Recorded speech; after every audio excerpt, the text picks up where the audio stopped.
शुरू करता हूँ यशुआ हा मसीह के नाम में, जो बड़ा मेहरबान और नहायत रहम करने वाला है, जिसके आगे हर एक घुटना झुकेगा, खा आसमानियों का हो, खा ज़मीनियों का, खा उनका जो ज़मीन के नीचे हैं।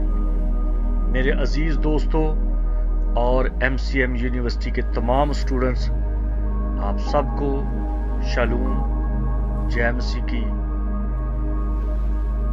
आज जो हम बात करने वाले हैं वो एक ख़ास टॉपिक है, बड़ा गहरा और डीप टॉपिक है, और वो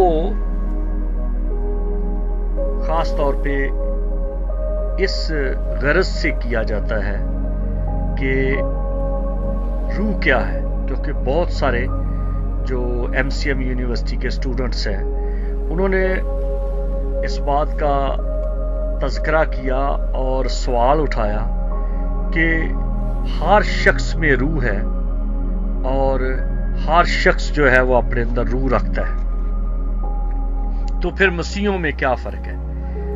तो मैंने उनके इस सवाल पर रिसर्च की, मेहनत की, और जो मेरे दोस्त हैं हिब्रू वाले, रबी जो हैं, उनके साथ बात की, क्योंकि इल्म का जो मंबा है, इल्म का जो ज़ख़ीरा है, इल्म का जो समुंदर है, वो रबियों के पास है।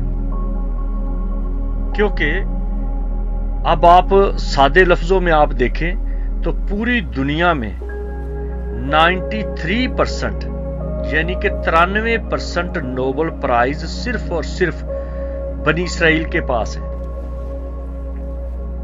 साइंस में, मेडिसिन में और हर तरह से जो आप कामयाब लोगों को देखते हो तो वो इसराइली है। यहूदी तो आम लफ्ज़ है उनके लिए, क्योंकि इसराइल और जो यहूदी हैं ये उसके 9.5 कबीले जो थे उन्होंने अपना नाम बनी इसराइल अपने बाप के नाम पे रखा, और जो 2.5 कबीले थे उन्होंने अपने आप को 2 नामों से मुतारफ करवाया, एक यहूदा के कबीले की वजह से और दूसरा यहोवा को मानने के सबब से। तो जो यहोवा को मानने वाले थे वो 2.5 कबीले थे, और वो यहूदा का जो कबीला था उसमें नुमाया है, और जो 9.5 कबीले हैं वो बाल की पूजा करते थे, वो बैल की पूजा करते थे, और उन्होंने अपनी हुकूमत सामरिया में कायम की, और उनका जो लीडर था, जो उनका किंग था सुलेमान के बाद, उसका नाम था यरबाम। तो यरबाम ने अपनी हुकूमत जो थी वो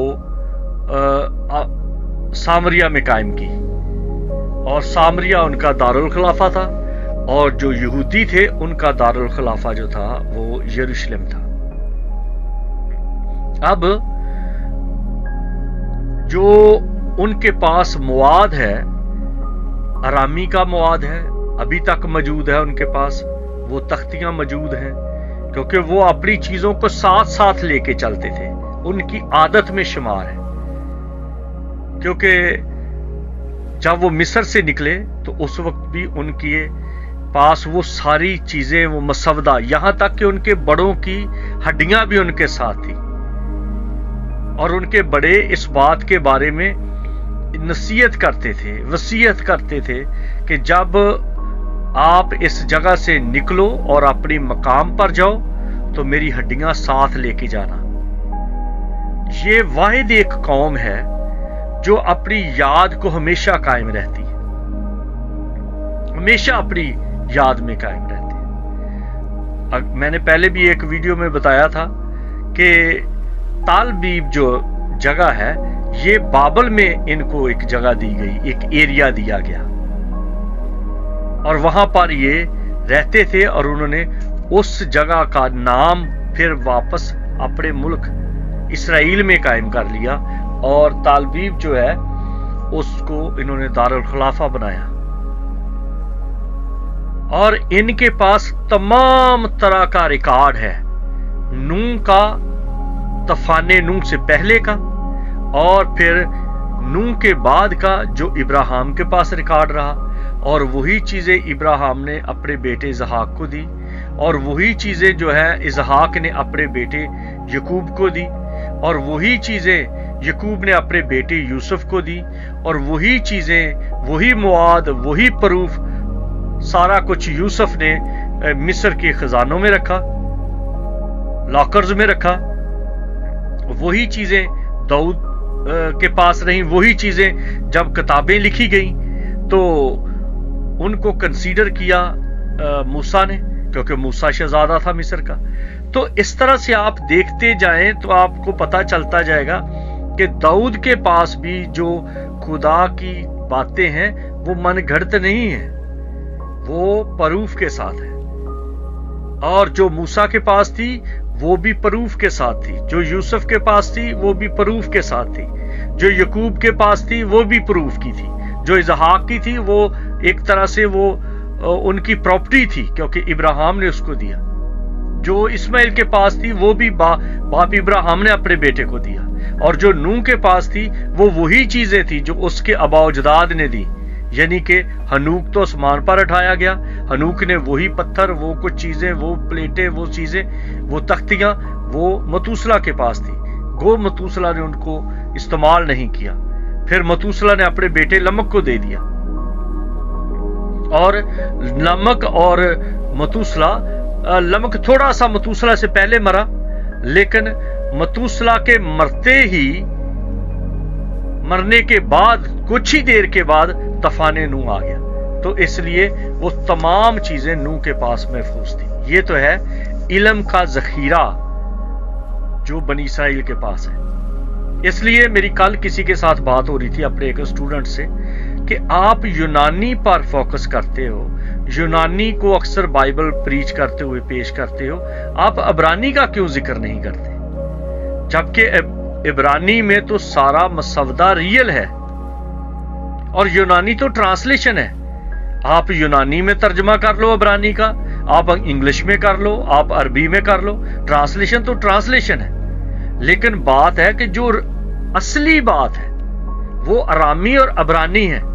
तो पादरी साहबान क्यों अबरानी से इतना कतराते हैं और यूनानी के बारे में अपनी अलमियत या अपना इल्म दिखाते हैं कि हम बहुत कुछ जानते हैं, जबकि एक बेसिक चीज है कि शागिर्द बहुत पढ़े लिखे नहीं थे, मछलियां पकड़ने वाले थे, ज्यादा सादे थे और बहुत हाई एजुकेशन वाले नहीं थे। हाई एजुकेशन तो आज भी पाकिस्तान में बड़े बड़े पढ़े लिखे जो है उनको भी इतनी बहुत ज्यादा अच्छी अंग्रेजी नहीं आती है, लेकिन बहुत उस तरह से नहीं आती कि जिस तरह आनी चाहिए। तो अगर आप एक सादे लोगों को कहो कि इस शख्स ने अबरानी में, इस शख्स ने अंग्रेजी में कोई मकालमे लिखे हैं और इस शख्स ने कोई किताब लिखी है, तो ज़हन नहीं मानता, माशरा भी नहीं मानेगा। कि वो कहते हैं उसको तो सही उर्दू नहीं आती, उसके पास तो उर्दू के अल्फाज का ज़ख़ीरा नहीं, उसके पास तो अंग्रेजी के चंद एक अल्फाज हैं, उसके पास तो पूरी वोकैबुलरी नहीं, क्योंकि अंग्रेजी के भी स्टेजेस हैं। स्टेट लैंग्वेज है, एक सोशल लैंग्वेज है, एक अदालत की लैंग्वेज है, कोर्ट लैंग्वेज है, एक प्रीचिंग लैंग्वेज है, एक किसी ना किसी तरह से लेक्चर देने की एजुकेशन की लैंग्वेज है। तो इस तरह स्टेजेस हैं। अब इस तरह की कमाल किस्म की यूनानी लिखना, ये उन जो मसीह के शागिर्द थे उनको क्या वास्ता था इससे, उनका ये इल्म नहीं था। ये बाद में ट्रांसलेशन करके जब उन्होंने अबरानी में लिखा और उनके खतूत, उनकी सारी बातें यूनानी में रूमियों ने ट्रांसलेशन करवाई, और ये जब ट्रांसलेशन हो गई तो उसको कहा गया नया अहदनामा तो पुराना अहदनामा। ये भी एक साजिश है, और इस साजिश के तहत आज ये बहुत सारी चीजें बाइबल की डिम होती जा रही है। अगर आप इसको असली रंगों में देखना चाहते हैं तो फिर अबरानी सीखना शुरू करें। یہ میری ریکویسٹ بھی ہے اور میری ایک ٹیچر ہوتے ہوئے یہ آپ سے بہت ہمبل درخواست ہے، ریکویسٹ ہے کہ آپ تھوڑے تھوڑے لفظ عبرانی کے سیکھنا شروع کریں تو آپ کو فائدہ ہوگا۔ یونانی تو جسٹ لائک ایک لینگویج ہے، آپ کیوں اس کے پیچھے؟ آپ کیا یہ کوئی ڈیوائن لینگویج تو نہیں ہے؟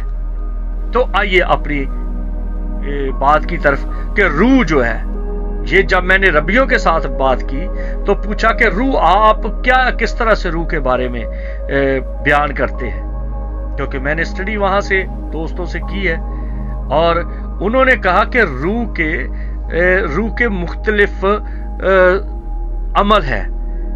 عام زبان میں ہر بات کو روح کہا جاتا ہے، لیکن جب بچہ ماں کے پیٹ میں ہوتا ہے تو وہ انیما ہوتا ہے، انیمیا بھی کہتے ہیں اس کو، نیما بھی کہتے ہیں کہ وہ نیما ایک لوتھڑا ہوتا ہے ماں کے پیٹ میں اور وہ ہی دھڑکتا ہے، اس کی بیٹ ہے اور وہ ماں سے خوراک لیتا ہے اور اس کی جو دھڑکن ہے اس کو نیما یا نیمیا کہتے ہیں۔ وہ اینیمل کی طرح ہوتا ہے، جیسا جانوروں میں ویسا ہی انسانوں میں، ویسا ہی پرندوں میں، اس کے انڈے میں بھی اسی طرح سے ہے۔ جو چرندے ہیں ان کے بھی اسی طرح بچے کا سسٹم ہے اور انسانوں کا بھی۔ لیکن جب وہ پیدا ہو جاتا ہے تو پیدا ہونے کے بعد اس کے اندر جو فیلنگ آتی ہے، جس کو دوسرے لفظوں میں کہتے ہیں روح اس کا ہے، تو اس کو کہتے ہیں نفشما۔ اس کے اندر اس کا نفس، اس کی شخصیت کا جو اثر ہے وہ شروع ہو جاتا ہے۔ وہ محسوس کرتا ہے، وہ بھوک محسوس کرتا ہے، وہ روتا ہے، درد محسوس کرتا ہے۔ تو وہ حواس خمسہ، 5 حواس اس کے اندر ایکٹیو ہونا شروع ہو جاتے ہیں جب وہ پیدا ہوتا ہے۔ اور جب پیدا ہو جاتا ہے تو اس کے بعد پھر وہ جیسے جیسے اس کو عقل، اس کی سمجھ بڑھتی ہے، تو جو اس کی سمجھ آگے بڑھتی ہے تو وہ ایک طرح سے پہچان رکھنا شروع ہو جاتا ہے کہ خدا کون ہے۔ اس کو رشتوں کی پہچان ہوتی ہے سب سے پہلے، اور پھر خدا کی پہچان ہوتی ہے۔ اگر کسی کو رشتوں کی پہچان ہو لیکن وہ خدا کی پہچان نہ ہو تو وہ بائبل کہتی ہے کہ وہ حیوان خصلت ہے، وہ حیوان کی مانند ہے، کہ اس کو سمجھ ہے، اس کے اندر حواس خمسہ ہے۔ جانور کے اندر بھی حواس ہے، وہ بھی محسوس کرتا ہے، بھوک بھی محسوس کرتا ہے، دکھ بھی محسوس کرتا ہے، تھکن بھی محسوس کرتا ہے، ٹیسٹ بھی کرتا ہے، سونگھتا بھی ہے۔ تو یہ جو نفشما ہے وہ جانوروں کے اندر بھی ہے۔ اگر انسان کھاتا پیتا صحت مند ہے، سونا ہے، تگڑا ہے، زورور ہے اور وہ خدا کو نہیں جانتا، تو وہ بائبل کہتی ہے کہ اگر انسان حکمت نہیں رکھتا، خرد نہیں رکھتا، تو وہ حیوان خصلت ہے، جس کی مثال نبوکدنضر بادشاہ کی ہے۔ جب اس سے سینس ختم ہو گیا، رشتوں کا تو پتا تھا اس کو، لیکن خدا کے بارے میں اس نے کفر بکا اور اس کی عقل اس سے ختم ہو گئی اور وہ جانوروں کی طرح رہا۔ آج بھی بہت سارے لوگ اس طرح کے ہیں، ان کو صرف اور صرف کھانے پینے کا، بچے پیدا کرنے کا، اپنی دھونس جمانے کا سینس ہے، لیکن خدا سے وہ دور ہے۔ تو ان کو کہا جاتا ہے، ایک لفظ ہے احمق، کلام مقدس میں لکھا ہے کہ احمق کہتا ہے کہ کوئی خدا نہیں۔ دوسرا داؤد کہتا ہے اپنے زبوروں میں، وہ کہتا ہے جس میں حکمت کا روح نہیں، جس میں ادراک نہیں، وہ حیوان خصلت ہے۔ ہم بھی کہتے ہیں یار یہ تو سب کچھ ہے، لیکن بندہ بالکل یہ تو حیوان کی مانند ہے، اس کے اندر تو وحشت ہے، اس کے اندر تو خود غرضی ہے۔ جو کسی کا خیال نہیں کرتا، وہ خود غرض جو ہے وہ حیوان ہے، وہ انسان نہیں ہے۔ تو جو دوسروں کا خیال رکھتا ہے اس کے اندر روح ہے، انسانی روح۔ جو دوسروں کا خیال رکھتا ہے، فکر کرتا ہے، اس کے اندر انسانی روح ہے۔ لیکن آپ گنتے جائے ذرا، سب سے پہلے نیما، دوسرا نفشما، تیسرا جو دوسرے انسانوں کا خیال رکھتا ہے وہ انسانی روح ہے۔ اور اگر وہ خدا کا خوف رکھتا ہے اور انسانوں کا خیال رکھتا ہے اور خدا کی تابعداری کرتا ہے، خدا کے احکام کو مانتا ہے، تو اس کا مطلب ہے اس کے اندر ایک اور سپیریئر اسپرٹ ہے کہ اس کے اندر خدا کا روح ہے۔ پہلے ہے انسانی روح، پھر ہے خدا کا روح۔ خدا کا روح جو ہے وہ اس کو اس کے لیے تیار کرتا ہے کہ وہ دعا کرے، وہ خدا کے حضور روزہ رکھے، وہ خدا کے احکام کی پیروی کرے۔ یہ خدا کے روح کی بات ہے۔ اور خدا کے روح کے بعد ایک مقدسین کے اندر روح آتا ہے، اور وہ روح ہے جسے روح القدس کہتے ہیں۔ یہ تیسرا روح ہے۔ اگر کوئی کہے کہ ایک شخص میں یہ اتنی روحیں کیسے آ سکتی ہیں، تو آپ متی کی انجیل پڑھ کے دیکھیں، مرکز کی انجیل پڑھ کے دیکھیں۔ ایک شخص ایسا تھا جس کے اندر لشکر تھا، کیونکہ ارواح جو ہیں، روح جو ہے، جب یہ ایک جسم میں یہ ارواح کا ڈیرا بھی لگ جاتا ہے، لشکر بھی ہوتا ہے۔ وہی شخص ایک ہی ٹائم میں وہ حیوانی صورت بھی اختیار کرتا ہے، وہ انسانی صورت بھی اختیار کرتا ہے، وہ خدا کے خوف کی صورت بھی اختیار کرتا ہے، اور وہ خدا کا، مسیح کا پیروکار یعنی کہ روح القدس کی موجودگی کا بھی احساس ظاہر کر دیتا ہے۔ تو اس لیے ان باتوں کو سمجھنا اور جاننا بہت ضروری ہے کہ کس طرح سے کب روح داخل ہوتا ہے۔ جب ماں کے پیٹ میں ہے تو وہ نیمیا ہے، جب ماں کے پیٹ سے باہر آ گیا تو وہ نفشما ہے، جب وہ انسانوں کی کیئر کرنا شروع ہو گیا، فکر کرنا شروع ہو گیا، اس رشتوں کی قدر کرنا شروع ہو گیا، وہ انسانی روح ہے۔ کریٹ کرنا شروع ہو گیا، کچھ نہ کچھ ایجاد کرنا شروع ہو گیا، کچھ نہ کچھ بنانا شروع ہو گیا، وہ انسانی روح ہے۔ لیکن جب وہ خدا کی تابعداری میں آ گیا، اس میں یہودی بھی ہیں، اس میں مسلمان بھی ہیں جو ایک خدا کی عبادت کرتے ہیں، تو وہ اس کے اندر ہے خدا کا روح۔ لیکن جیسے جو میں خدا کے روح کی بات کرتا ہوں، اس کو آپ دوسرے لفظوں میں کہہ لو ایمان کا روح، کہ وہ ایمان کے روح میں آ جاتے ہیں۔ اور جب ایمان کے روح سے آگے بڑھتے ہیں تو پھر مسیح کا روح آتا ہے، جسے روح القدس کہتے ہیں۔ جن میں روح القدس ہے ان کا فرق طور طریقہ ہے، جن میں ایمان کا روح ہے یا جن میں خدا کا روح ہے ان میں ایک فرق طریقہ ہے۔ اس لیے اپنے آپ کو پرکھنا اور جاننا زیادہ ضروری ہے کہ میرے اندر کب وہ روح آیا یا نہیں آیا، میرے اندر وہ ابھی تک روح ہے یا نہیں۔ نیمیا سے تو نکل آئے ہیں، نفشما بھی ہو گیا ہے، اور انسانی روح بھی مل گیا ہے۔ خدا کا روح ہو سکتا ہے کئیوں کے اندر ہو، لیکن روح القدس کب آتا ہے؟ روح القدس مسیح دیتا ہے۔ روح القدس جس میں آتا ہے، مسیحی کہلانے سے روح القدس نہیں آتا۔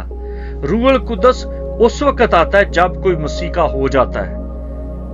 خداوند آپ کو اس کلام کے سمجھنے کی توفیق عطا فرمائے۔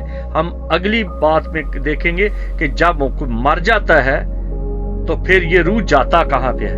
اسی طرح جیسے جیسے یہ روح آتے ہیں اسی طرح سے ان کے رہنے کی بھی جگہ ہے۔ انسانی روح کہاں جاتا ہے، خدا کا روح کہاں جاتا ہے، اور